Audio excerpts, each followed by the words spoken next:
Savitha Sastry has been recognized in the world of Bharatanatyam for her technical prowess for over 3 decades that she has been performing. The dancing storyteller and Renaissance architect of Bharatanatyam are some affectionate epithets that have been given to her. Through the 80s, 90s, and early 2000s, she mostly performed traditional repertoires, but around 2007, she took steps towards full length thematic productions. Savitha and her husband A.K. Shrikant jointly created some of the most memorable works from her production company. These productions, including Soul Cages, Youth, The Prophet, and Chains Love Stories of Shadows, played over 100 shows in very prestigious venues across the Indian subcontinent, United States, Australia, Middle East, and many, many more. Savitha also turned towards the digital media, deciding that if the aim was to evangelize Bharatanatyam to the uninitiated, then the power of digital could not be ignored.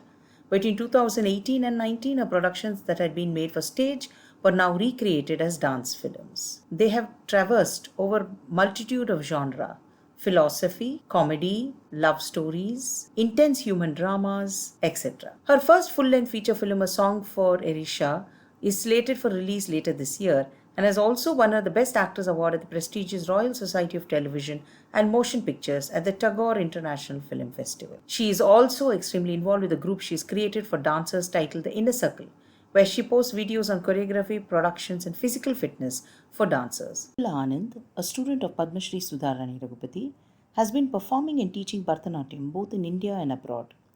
The artistic director of Mridula Center for Arts, founder trustee of RMT Samskriti Sabha, and an avid podcaster, she has released CDs on various technical aspects of dance. As a visiting faculty of liberal arts, she teaches the intersection of technology, public policy, and performing arts. She has also written articles and papers on topics relevant to her interest.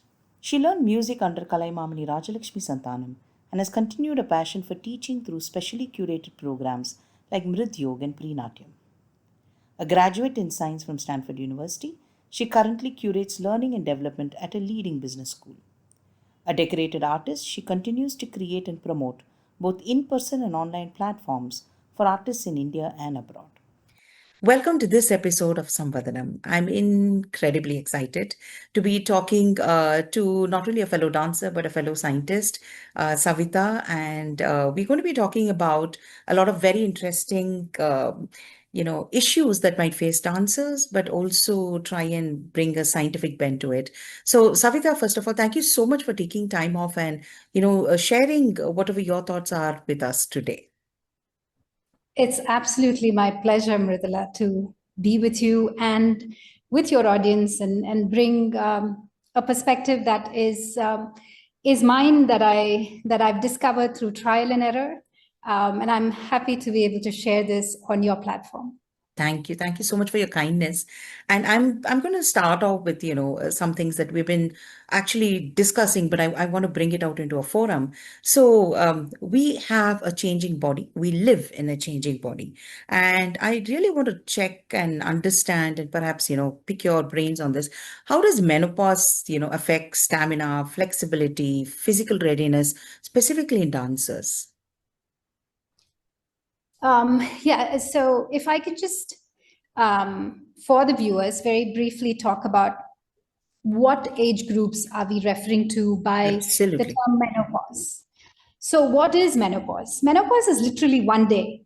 And it is that day when you're 1 year after your periods have ended. And it is an event that is marked as that day. But really, truly, it's the decade, the 10 years that are before menopause, which is referred to as perimenopause, True. and the 10 years that follow the post-menopause. Correct. Now, unlike the Western countries, some of the issues that we face in India is that menopause, the average menopausal age is 45 and is only becoming even more advanced. So, in Bangalore, there was a recent statistic that 6 out of 10 women are coming to menopause by the age of 40. Oh, wow. So that would mean that perimenopause, the 10 years before, from the age of 30, you're in a hormonal dance and you're seeing so many fluctuations in your body as a result of this. So This is something that would be applicable for women 30 and over, perhaps,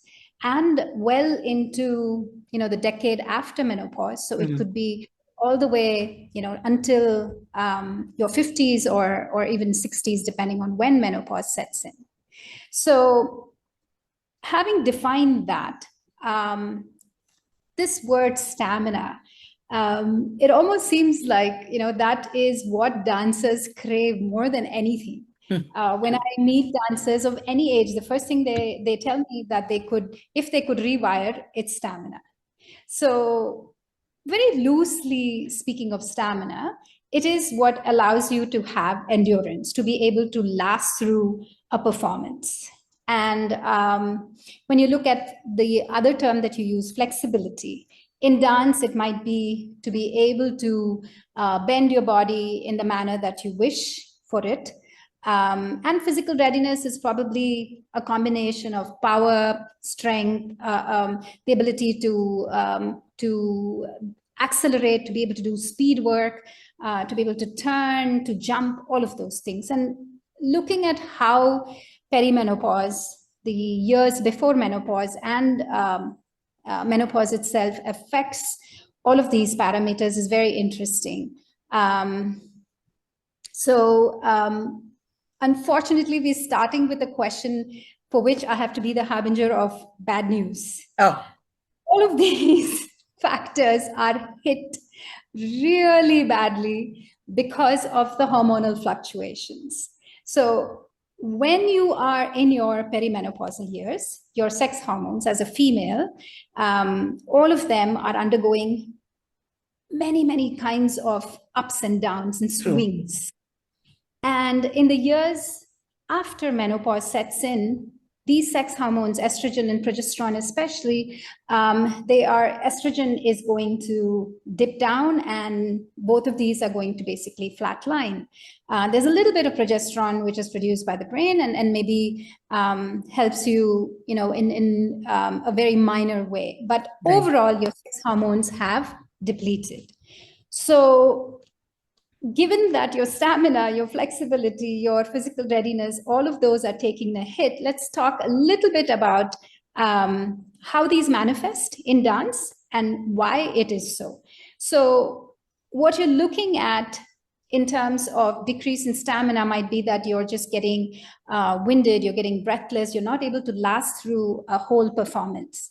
Where is that change in your body? You'd be surprised to know that the depth to which estrogen acts, it is from the level of a cell, from those little organelles, those little parts of a cell, from that level all the way to the muscle, the heart, the blood, the ability for you to use your food, your ability to convert food into glucose and to be able to use it, your brain, all of these systems are influenced by estrogen.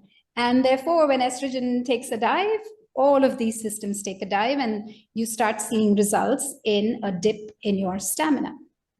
Now, coupled with that, you might also find that there is a loss of power. And how do you sense that in dance? You might not be able to jump effortlessly. Right. You might not be able to do Mandi Adavus as effortlessly, which also comes into what people believe is the result of flexibility. But it's also the strength. And again, as a bad news harbinger, the reason is that you're losing muscle.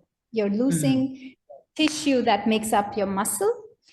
So you're losing strength, and it's manifesting in many different ways. And this loss could be permanent unless you do something about it. And we'll come to the good parts of what you can fix, hopefully very soon. The flexibility itself is an interesting thing because even when you're having your periods and in the phase leading up to your period, when estrogen normally spikes up in the body, actually leading up to the point where the egg is released, the ovulation, the first 14 days right after your period, you're very flexible. In fact, it could potentially be a time when you're most prone to injuries for girls who are, on their period. So for the reason that estrogen controls this.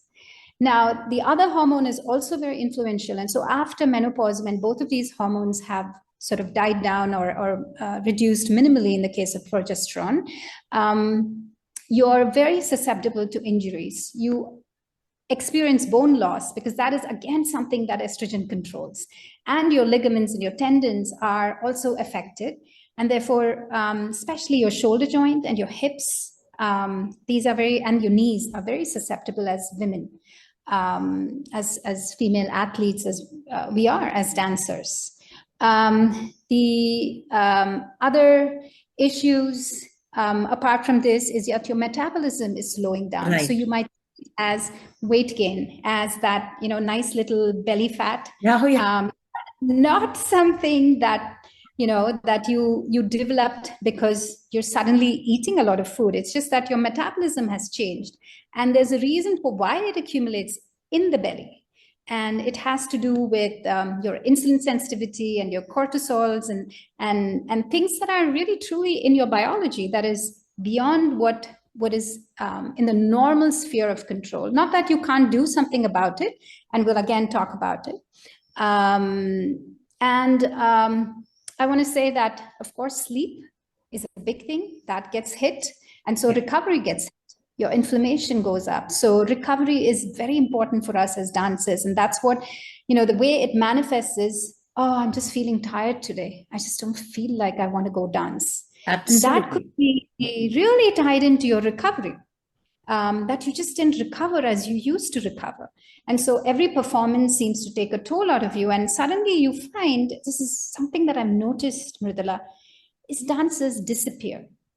Oh. And these are dancers who, who were showing up for classes, who were doing what they were doing. And then all of a sudden, it just feels like life overtook them in some way, and their mojo, it's that feeling that they need to dance, suddenly it came into question, and they just disappear.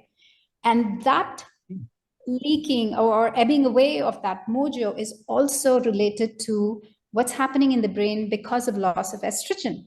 So there's a very biological reason for why that happens, and I won't get into the details, but there are neurotrophic factors in the brain, neurotransmitters in the brain that are also changing because of estrogen, that might be affecting whether you're going to even persist with dance. So you can see how important it is to understand perimenopause, which, as I said, could be setting in as early as 30. And you're caught unawares, and you're wondering, why are you suddenly facing this onslaught of symptoms? And you're still on your period, except it might not be as regular, it might be up and down, and you think, maybe it's something I ate, or maybe something I worked out extra this month, or the stress. It could be that you're in perimenopause. So there's a lot of change. Having given you all this, the silver lining is that you can touch each of these systems, and you can make positive change that allows you to persist and continue beautifully well into your 50s and 60s and even beyond.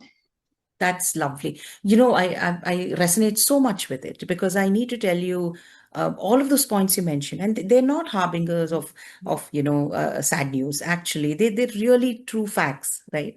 And a lot of these I actually have been witnessing the last couple of years, and to a certain extent, it's also a question of understanding your symptoms, because your body is always telling you something. So we tend not to listen to it or understand the symptoms, and I think, or its messages. I think that's very critical. And what was really awesome was, I was just thinking for today, I should call it Menopause and Mandi Adavu. I was just thinking that's what I should. And then you mentioned Mandi Adavu, like, okay, we are on the same plane, Savitha. So, I'm, I really love to hear what can we do. See, for example, even if you look at, the choreographies and how we dance, what are the adjustments that you think we can do? Because we would love to continue dancing, but as you said, we disappear. So how do we not disappear and stay in touch with it? Right. So I think anybody who is, say, 30 or 40 or 50, when you stand in front of your audience and you're ready to dance, you feel like a 17-year-old. Right. You have that same butterflies in your stomach, Absolutely. your heart is racing, and it's the same excitement that, the music has started and you're all focused, you're energized, and you're ready to go. And to be able to have that feeling of being there, being present, it's such a rush. And there are some changes that you can do to help you sustain what your passion is. And these are changes that I've really embraced as I've grown older. I'm 55 years of age. Menopause set in perhaps a year back. And it's been a wonderful transition, I have to tell you. And over this period, I have definitely learned a lot of things. And the first thing I want to talk about, while we are on the subject of stamina as a big lesson, is the kind of stamina that you should train for when you're looking at Bharatanatyam. Because we assume that if you go for a jog, or if you do a long walk, or if you swim, these are the types of activities that most are most like Bharatanatyam. And I want to just give you a small understanding, because as you said, I think understanding is the key. True. Once you know what you're driving for, getting to that goal is much easier. Much easier. So let's understand a 1 hour Bharatanatyam program, a performance. Right. Where are the nritta elements? How many minutes of nritta do we honestly think there is? And how is it periodized? Periodized as in, when do you have nritta? When do you have rest in terms of abhinaya? So if you were to look at it, let's take a varnam for an example, and then we'll extend it to the other sides of the varnam, sure, the brackets. A varnam will have 4 to 5 jatis in the beginning, and maybe swaras, the korves, will be another 4 to 5. And these, except for the trikala jati, tend to be around a minute or less. Yes. So adding it all up, it's probably about 8 minutes of these 1 minute to 45-second little jatis and korves. And then the trikala jati, add a couple of minutes to it, a longer jati, or 3 minutes. However, around 10 minutes is the entire duration of strong, fast-paced nritta in a varnam. And you have, bracketing it, perhaps a pushpanjali in the front, the tilana in the end, and maybe one kriti where there is some, natana madinar type of kriti where there is nritta. Right. So if you take a tilana with, say, 5 rhythmical passages, each a minute, that's 5 minutes. So pushpanjali is maybe 3 minutes, or 10, 15. 3 to 5 max. So broadly about 20 to 23 minutes of nritta. And you have some slower elements in this, which are not as exacting on the stamina. Like, for instance, the Adavu or the Tattimettu, where your legs are moving, but your hands are fairly at the level of the chest. They're not flying. You're not moving intensely. Correct. Striking and going back. So in the Jatiswaram, doing this movement, yes, and going back. So these are all sustained over, smaller periods of time. And maybe if you just packaged all of those together, there would be another 10 to 15 minutes tops. So you're looking at a total of around half an hour to maybe 35 minutes of nritta, and the rest of it is abhinaya. Right. So that is really what you're preparing yourself for. So let's get that goal very clear. Now, none of these units are back to back to back, like a continuous sprint that you're doing for 20 minutes, because that would not be sustainable, right? Because you couldn't possibly run at your top pace for 20 minutes. You would be flat out dead unless you were, really, really, really training for it. So thankfully, we don't need to do that. And you have, therefore, a periodization. You have intervals, like how a player of football or basketball has. They take the ball, they have an intense, high intensity run. They take the ball to the goal or the net, and then they're going to jog back or walk back, and they're going to defend a particular position. So that is a period of lower intensity. So during those lower intensity periods, you're able to freely breathe. and your oxygen that you take in is allowing you to sustain your energy. And that kind of exercise where you can breathe freely and still do your movements is aerobic. The place where you're like fighting it, you're really going high intensity, that would be the anaerobic parts. So Bharatanatyam is a combination of anaerobic, where you're doing the jatis. Anaerobic means without the active breathing of oxygen that is fueling your body. So anaerobic is not aerobic. And how can you possibly create energy without oxygen? Well, that's the miracle of our physiology. There are pathways that we can actually make fuel without oxygen, unlike a car engine, right? So this anaerobic system is something that you need to train as well as aerobic. So if you just do jogging, if you just walk, if you're doing things where you can freely breathe and still do your, parallel, whatever cross training you're doing, then you're not really working the systems that are anaerobic. How do you train for something that is anaerobic is the question. And this becomes particularly important for perimenopausal and menopausal women, because we don't have the capacity to train long. Right. We have changed our minds to exercise hard and exercise intensely, because the more you exercise, the more stress hormones you build in your body. And that actually causes us in the long run to gain weight. So it's actually at cross purposes of exactly what you're trying to do. So you want to not have very long sessions of dance. Instead, I would completely change your mind around it and say, start doing HIIT workouts with your dance adavus.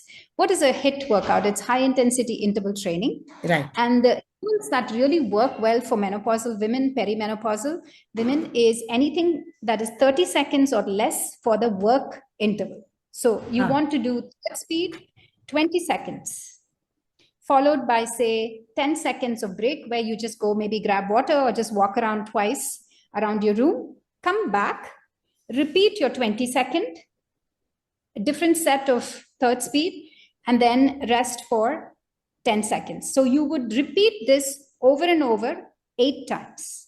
So let's calculate how many minutes is that. So 20 plus 10, the whole period is 30 seconds. 30 seconds. Do 8 of those, right? So 8 of those would make it 4 minutes, right? Because each is 30 seconds. Correct. Add 8 of those, you get 4 minutes.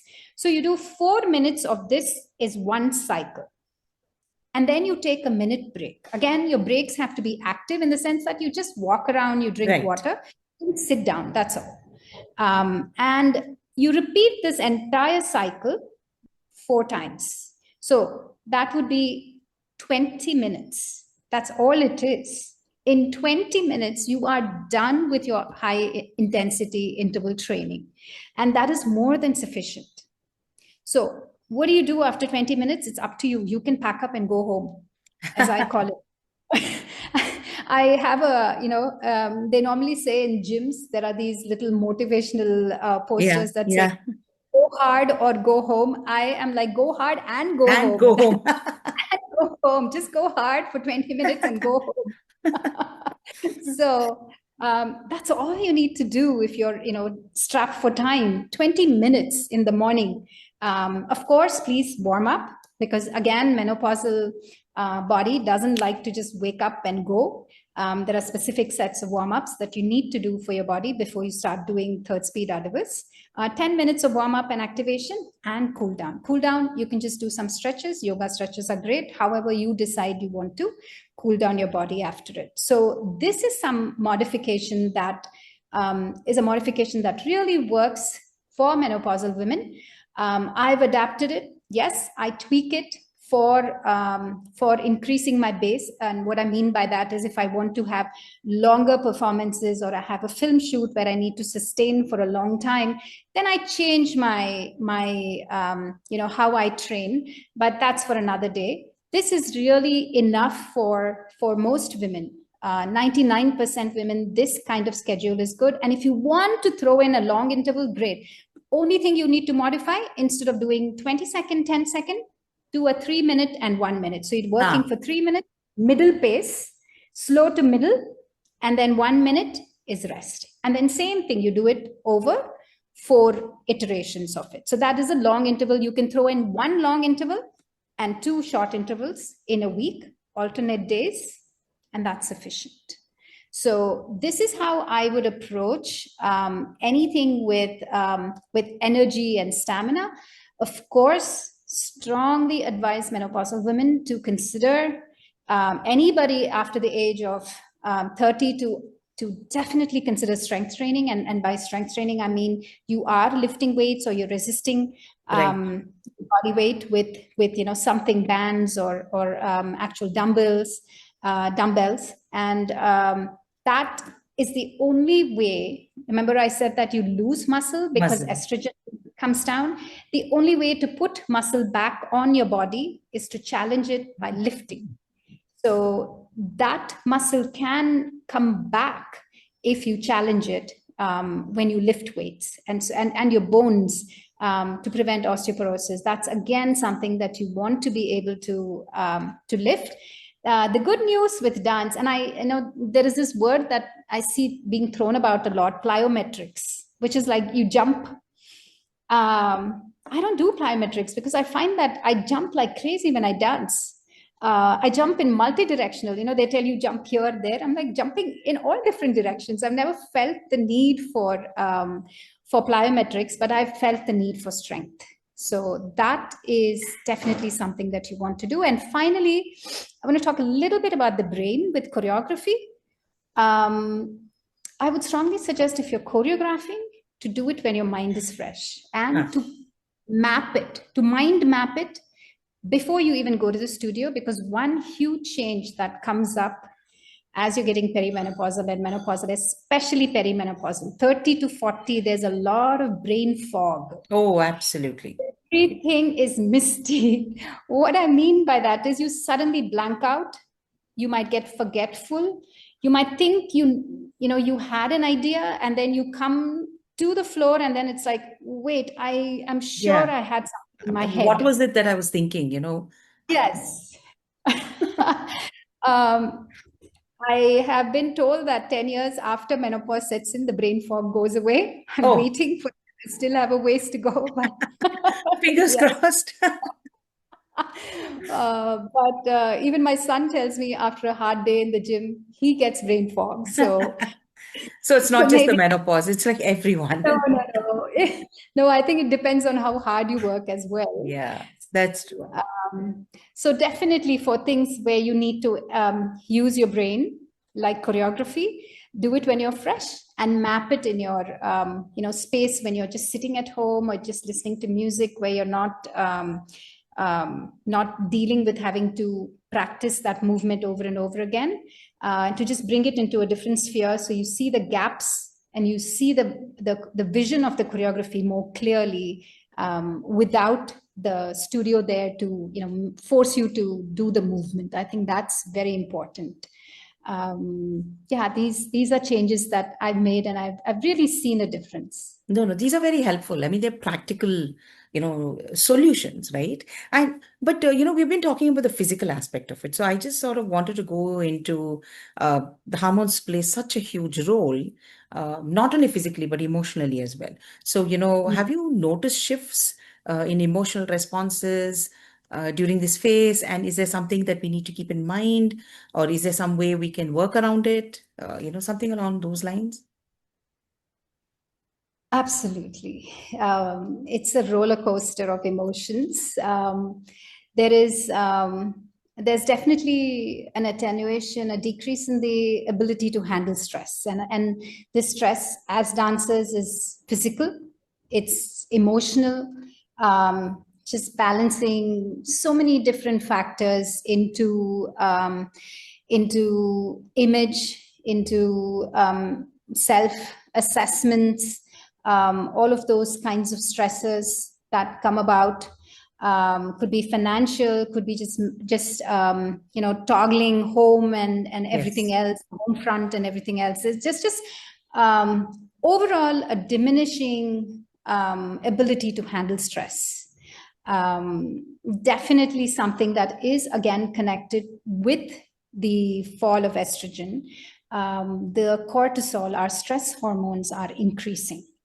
In fact, what's very interesting is that the place where the cortisol receptors live is in the belly fat, and they're buried deep, deep inside.